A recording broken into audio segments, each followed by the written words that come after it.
She had everything a woman could want. She had it all: the family, the career, the success within the community.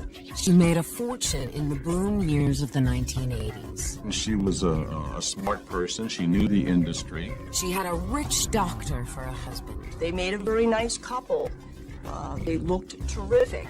And she was a rising star in the Maryland Republican Party.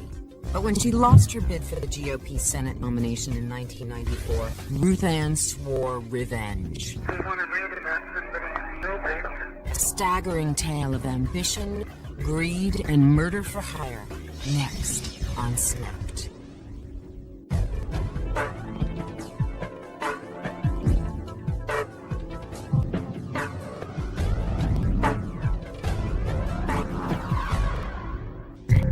From her second-story office in her sprawling Tudor-style home, Ruth Ann Aaron could see the evidence of her success.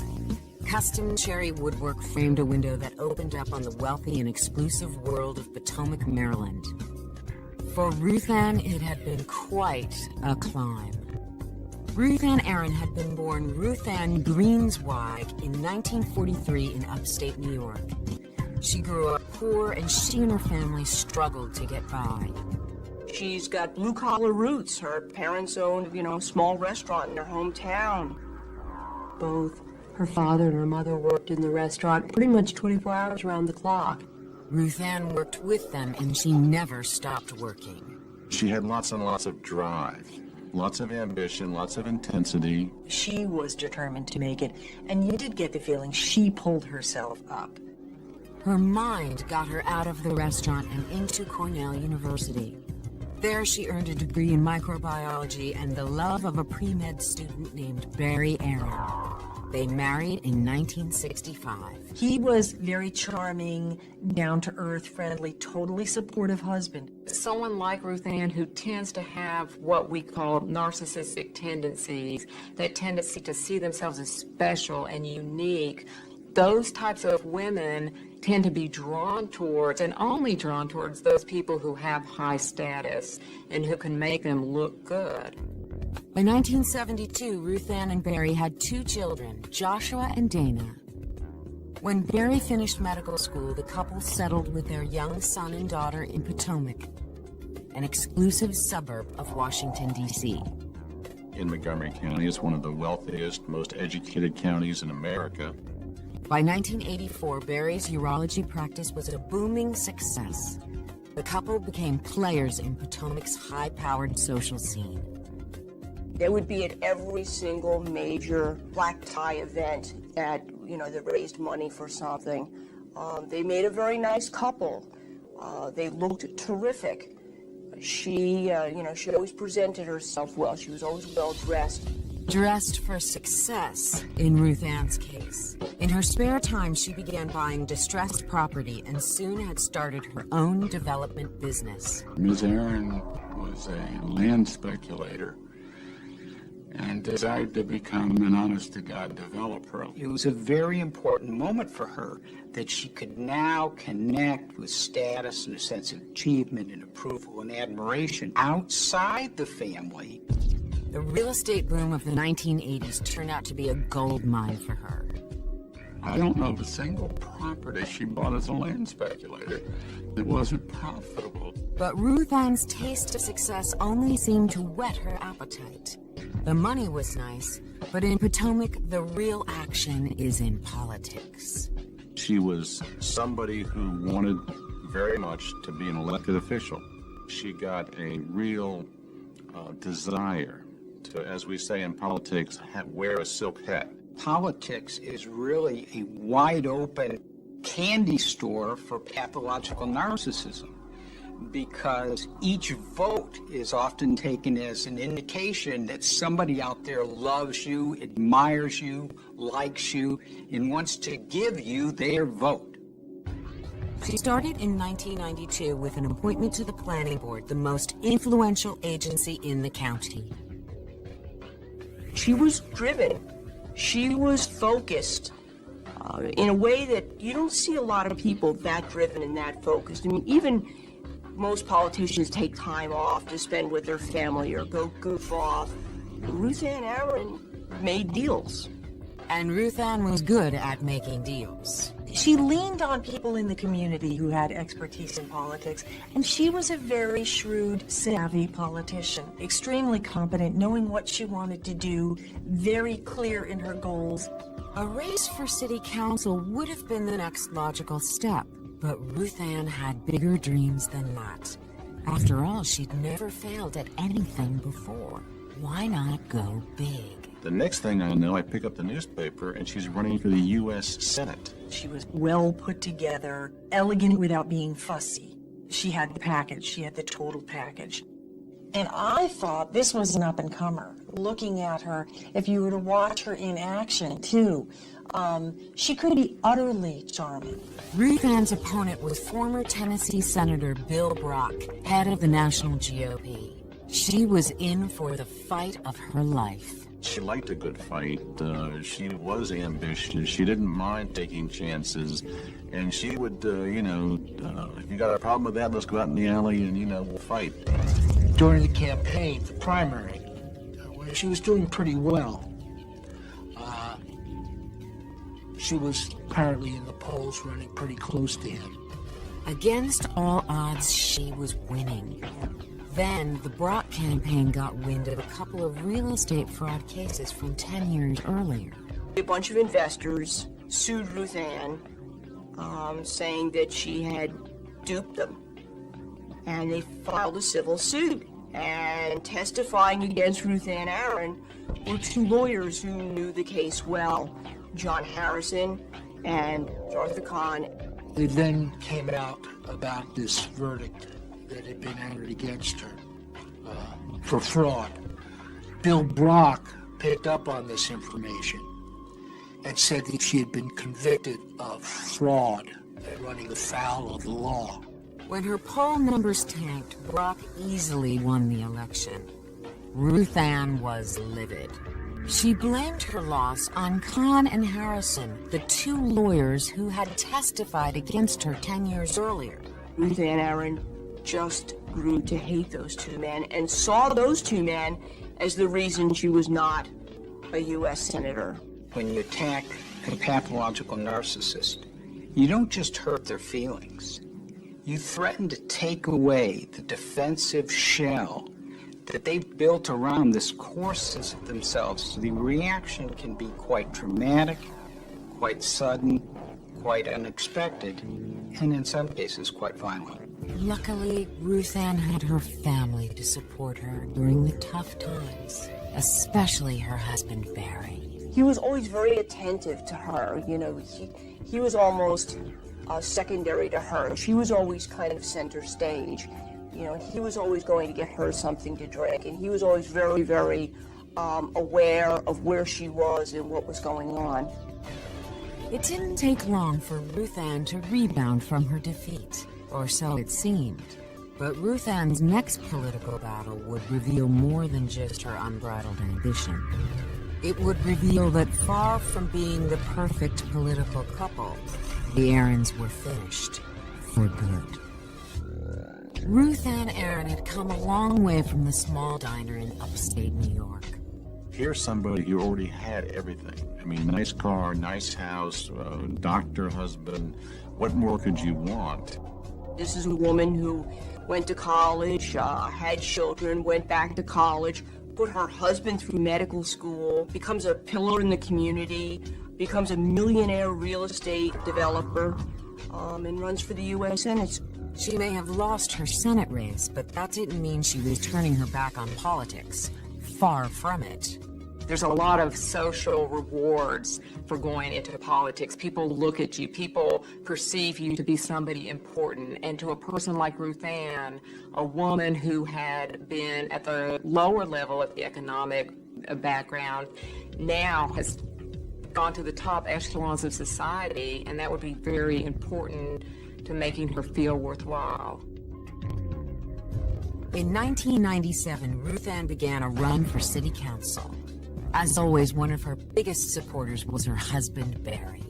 She and Barry were a hit within political circles, absolutely. Again, he was Very charming, down-to-earth, friendly, totally supportive husband of his very successful wife. As the election approached, Ruth Ann looked like a shoo-in for the Potomac City Council. Then, on the 2nd of June, the Potomac police got a very peculiar phone call. According to landfill owner Billy Mossberg, Ruth Ann Aaron had recently contacted him and asked if he knew where she could hire a hitman. She called me and she says, "Can I meet with you?" So we ended up going to J.J. Muldoon's. My ulterior motive was that J.J. Muldoon's had a big screen TV and the NASCAR races on, so we go in there, I position myself to see the race, and she started talking and I started watching the race. And she was telling me that she wanted people eliminated. It was pretty hard for the cops to believe. You had such polar opposites here. You had a wannabe senator and political bigwig from Potomac, big land developer, talking to a fellow who owns a dump. To make sure Billy was telling the truth, the cops tapped his cell phone and told him to call Ruth Ann from the precinct parking lot. It was less than a minute she called back. I told her, I said, "I got somebody can help you." One sergeant says to the other sergeant, "What do we got?" The guy says, "We got the mother lode here." But so far, no one knew who Ruth Ann wanted whacked, or why. Detective Terry Ryan went undercover, pretending to be the hitman recommended by Billy Mossberg. On June 7th, he got a call from Ruth Ann. The interest was to make very clear what it was she wanted done, and she did so with me by saying, "I want to see someone in the abyss." Is that too blunt? And who was it Ruth Ann wanted offed? The detective asked her, "Okay, and the victims?" And she spells out the name of the attorney.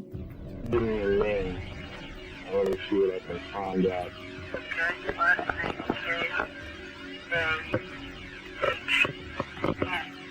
An attorney, Arthur Kahn, who she had met and had been involved in a court battle with a short time before. The same Arthur Kahn who had helped torpedo Ruth Ann's run for the Senate back in 1994. It wasn't hard to guess why she wanted him dead. You can understand why somebody would hate Arthur Kahn. Not enough to kill him, but I mean, you can understand. Because he's brash and bold and full of himself and very cocky and just an amazing guy. But Ruth Ann wasn't done naming names just yet. Shortly after asking to have Arthur Kahn killed, Ruth Ann added another name to the list. And this one surprised everyone. Her husband's. And we thought, okay, she had wanted Arthur Kahn. And then she says, and the second, and she spells out Aaron.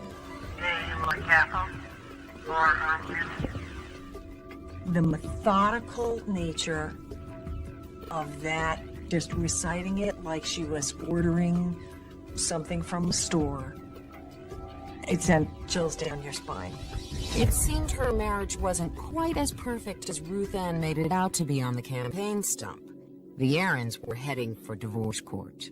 She was angry that Dr. Aaron had talked to her about the fact that he was now ready to move on with his life, that he thought the marriage had been over for some time, that he would never do anything to hurt her and her campaign, but he couldn't wait. He couldn't put his life on hold any longer, and it was time to move on. Ruth Ann seemed to have come to the conclusion that being a widow would be less damaging to her political career than being a divorcee. I think that she thought it would hurt her campaign. I think she wanted to portray herself as a successful businesswoman, a successful wife and mother, and I think that she thought that it would impact on that. After that phone call, events moved quickly. Ruth Ann and the hitman agreed on a price. $10,000 was discussed for the first job. I asked for a $1,000 down payment or upfront money, and she negotiated that down to a $500 payment. The drop would take place on June 9th. she would leave a package for me at a local hotel, stating that our person who was a guest at the hotel and represented a fictitious company would be picking up that package. Ruth Ann showed up right on time with the money. She was wearing a red wig with long straight hair, a floppy hat, a pair of large sunglasses, and a trench coat. She was arrested the same day on the charge of solicitation to murder. As far as the DA was concerned, the case was a slam dunk, but he'd never been up against someone like Ruth Ann before. And this bizarre story was only going to get stranger. Real estate developer and political player Ruth Ann Aaron's arrest for solicitation to murder had rocked the upscale Potomac, Maryland community. Montgomery County is sort of this white bread, leave it to beaver, all-American suburban bedroom community. Very wealthy. We have a government that is beyond any kind of scandal. Our former county executive went on to the priesthood. Ruth Ann's trial began on February 25th, 1998. This was a very high-profile case, and we had media from all over the country. If convicted on the murder charges, she faced 3 life sentences. But as always, Ruth Ann wasn't going down without a fight. She pled not guilty. It was going to be the toughest fight of her life. The evidence against her was overwhelming, beginning with 12 police tapes. You could not believe that they had such a complete accounting of Ruth Ann's walk down felony lane. They really gave us what we felt was irrefutable evidence that she wanted to have her husband killed and the lawyer Arthur Kahn killed, and that she meant it. And most importantly, that she was fully aware of what she was saying. In addition, there was physical evidence linking Ruth Ann to the crime, and lots of it. The trench coat, the glasses, the wig were all found in her Jeep Cherokee. They found a couple of publications from a publishing outfit in Colorado, the famous Hitman book, a couple of manuals for manufacturing silencers for revolvers and semi-automatic pistols. Materials for homemade silencers found in Ruth Ann's home matched diagrams in the manuals. In fact, there was so much evidence that Ruth Ann didn't even try to defend against it. She admitted to everything. Her defense was that she was crazy when she did it.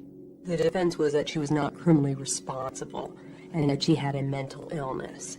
And in the courtroom, Ruth Ann certainly looked ill. During her Senate campaign, she was a sharply dressed, well-groomed. To see her then in the courtroom, there's no other word for it, frumpy sweaters, no makeup, her hair not arranged, always manipulating this Kleenex in her hand, and at times during the trial, rocking back and forth. Brain damage, the defense claimed. Ruth Ann was unable to make sound judgments, and they brought in a team of top-notch experts to prove it.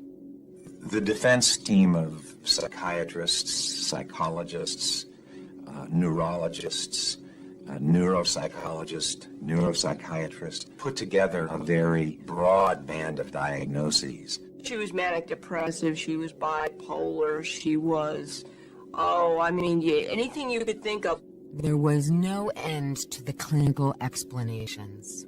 A dysfunction, an organic or abnormality with her temporal lobe that impeded her ability to function normally.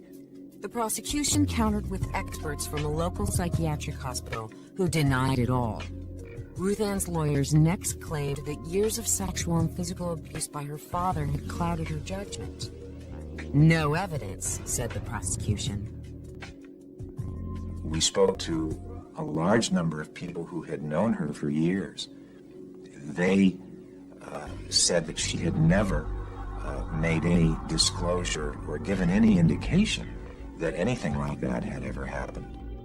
Through it all, her attorney did his best to soften Ruth Ann's tough-as-nails image. Ruth Ann, her lawyer told the jury, was just an ordinary woman trying to please her husband. He took us away from that hard-driving politician to the woman who was trying to hang on to her marriage. And he talked about how she had had breast implants. In fact, Barry Aaron was made out to be the villain by the defense.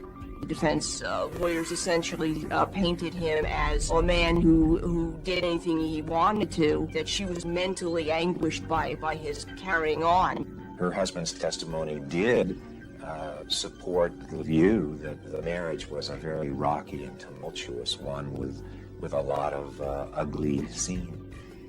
But was it ugly enough to make Ruth Ann insane?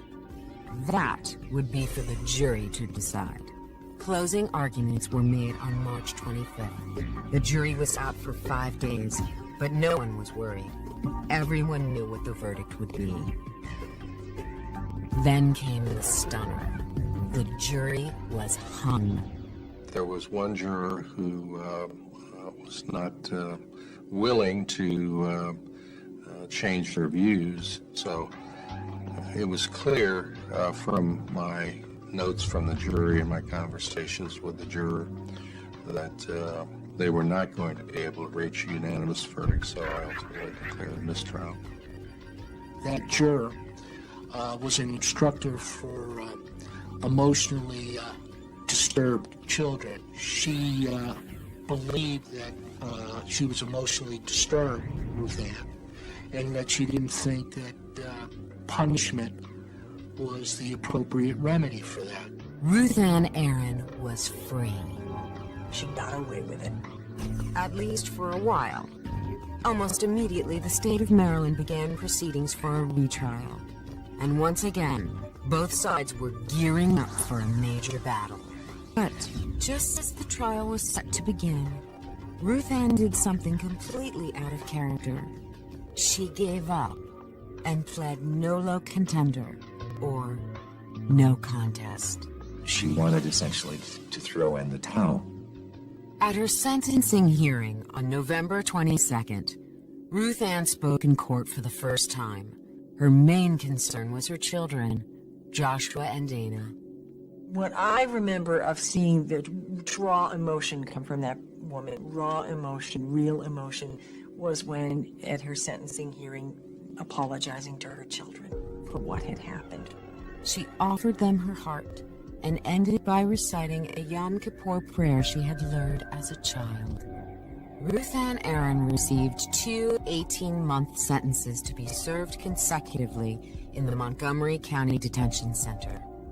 This woman in Potomac who wants to conquer the world, who will do anything to eliminate her enemies and anyone who stands in her way. You know, it's like a bad movie script. It is an American tragedy in a sense, and she had a lot of very good people that believed in her. And then she went off and did this.